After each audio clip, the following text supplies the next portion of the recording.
Hi guys, it's Richard Haggerty here. Really good to have you here. And look, I want to take a bit of time to talk about something that actually I've seen a lot of my one of my clients who stopped smoking have come and told me, which is that they're amazed that they can carry on enjoying things. In fact, enjoying things much more than previously they thought they would have. A good example is, I've heard time and again people say, I used to think morning coffee would be hard without smoking. And yet they can carry on and still enjoy those things that they used to do without smoking. But let's have a little look at this because it really does speak to a concern that people have that somehow they're going to be missing something out, losing something. Whether you want to stop smoking cigarettes, whether you want to quit vaping, whether you want to stop smoking cannabis, whatever it is, it's really important to know that this is pretty common, all right? And how are you going to enjoy the things that you did before? Maybe a drink, something like that. But really, I want to look at this idea of first thing in the morning or early in the morning. Why? Because smoking is related to certain triggers. By that we mean that there are triggers throughout the day when you'll typically smoke. For example, first thing in the morning or after a cup of coffee. Okay, they just become linked together. These things become linked, and when they become linked, they become paired. All right, so they're triggers because one will tend to trigger the other. The external trigger of time will tend to trigger an expectation inside, some kind of feeling, which will then kind of be the trigger for the behaviour. Okay. Now here's the thing. The problem is simply the habit surrounding the trigger. Okay, you've got used to having these things paired together, cigarettes and smoking. Okay, and or rather cigarettes and smoking, but cigarettes and smoking with the coffee. All right. Now here's the thing. If you could enjoy your coffee as much or even more and not smoke with no cravings and no anxiety, wouldn't that be something that you'll prefer? Because think about it, right? How much more could a person enjoy something like a coffee in the morning if your sense of smell was much more acute, if you could taste in a much more articulate way? Look, it's been well documented that smoking tends to blunt the sense of smell and the sense of taste. One thing we know about this is people who go out and leave during meals and smoke and come back to the table when other people are eating, they've got this stench in them. They absolutely stink. Whether they've been outside in a gale or whether they've had a mint, everyone around them smells that. They don't smell it because their sense of smell has become, shall we say, blunted by that habit. Okay, so actually the things that you enjoy could be a cup of coffee, could even be something as simple as a glass of water, could be some food, could be some other drink that you're having, could be a cup of tea. You'll be able to actually enjoy it much more. Why? Because your sense of taste and your sense of smell will be much more refined, will be much stronger, will be much more present. Okay, they're not going to be blunted by the habit. Secondly, think about it. Most smokers want to quit. Consistently when they're polled, most smokers will say they want to quit.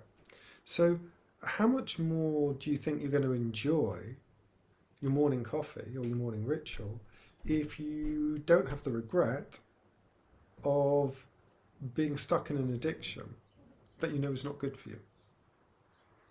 I mean, just think about it. How much more enjoyable would it be to wake up each day with a smile on your face, or looking forward to something that's reasonable, a nice drink in the morning, a nice moment of quiet reflection and contemplation, without having to maybe go out the house or go out the apartment or go down the road or just sit there and smoke when a part of you is just nagging away that enough is enough, that enough time's passed, that really this is not going to be good for you. Or maybe you just feeling a sense of regret that you're doing this behaviour again, even though you promised yourself you wouldn't. Okay? So for all these reasons, it's really important to realize that actually when people say, I can't believe, I just used to think morning coffee would be really hard without smoking. It's not even just that. Their experience gets elevated to a whole new level. But here's the thing, all right?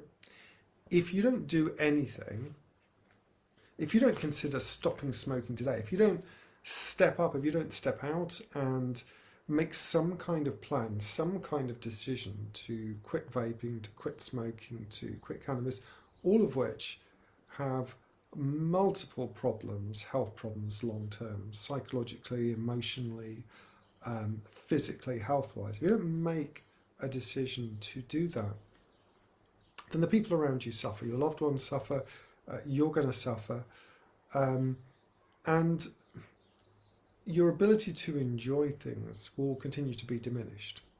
Okay, you're not going to be able to smell and taste as well as other people, so which means you're not going to be able to enjoy the things that you think you enjoy. That's an absolute fact.